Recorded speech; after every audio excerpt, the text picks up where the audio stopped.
Technically, the Babysitters Club was someone else's idea. But Malia was the one who stole it, and she thought it was okay to be proud of that. The epiphany came during the worst week ever.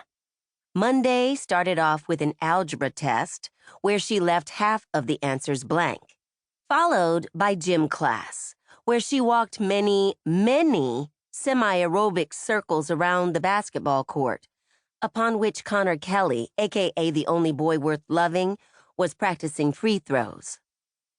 Malia was wearing her new silver leggings and the ultra-curling mascara she'd borrowed from her best friend, Bree Robinson, even though it made Bree freak out because sharing mascara could apparently lead to eye infections. But Connor didn't look at her once.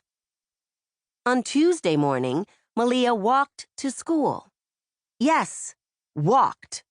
On foot, like some kind of pilgrim, because her evil big sister Chelsea cast her out of their regular carpool. One of Chelsea's dumb friends had a science project that was taking up Malia's usual spot in the back seat, and so she was left without transportation. Like that wasn't bad enough, on her way down the front walk, she dropped her phone, and the screen shattered into a billion little pieces. Malia could already hear her mom's voice the moment she saw it. "Malia!" she'd say, drawing the name out like some kind of curse word. "You have to learn to be more responsible." Every time she said Malia's name, no matter the occasion, it sounded like it was laced with disappointment. After all, Malia wasn't turning out anything like Malia Obama, the brilliant first daughter after whom she was named. Instead, she was destined to be Malia Twiggs, which anyone had to admit sounded kind of bootleg. This is what led her to rebrand herself as Aaliyah, a campaign that had been met with moderate success.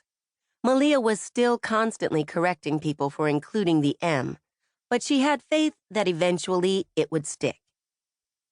It was only October, and so far 7th grade was turning out to be all kinds of meh.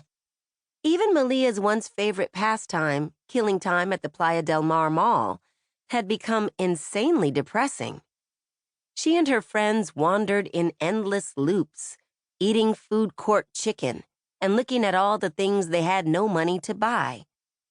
Her mom called it window shopping and said it was good for building character, but Malia called it torture, since that's what it actually was.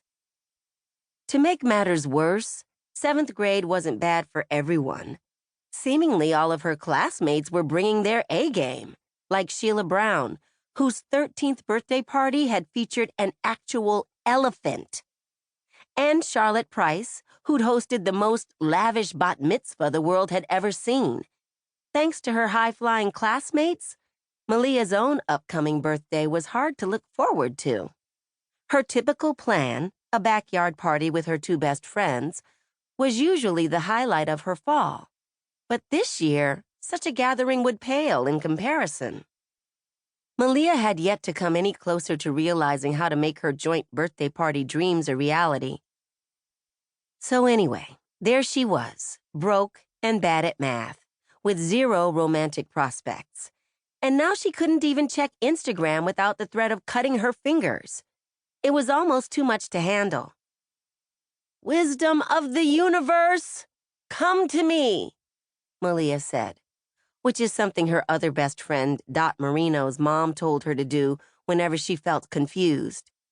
Dot's mom was a yogi/tarot card reader, which in their tiny hippie beach town was actually less weird than it sounds.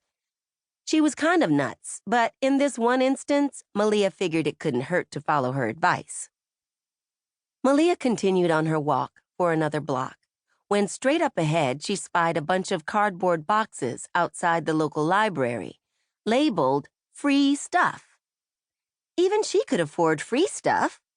It looked like the librarians had gone on a wild cleaning spree, ferreting out any old books, magazines, and DVDs that no longer had a place on the shelves.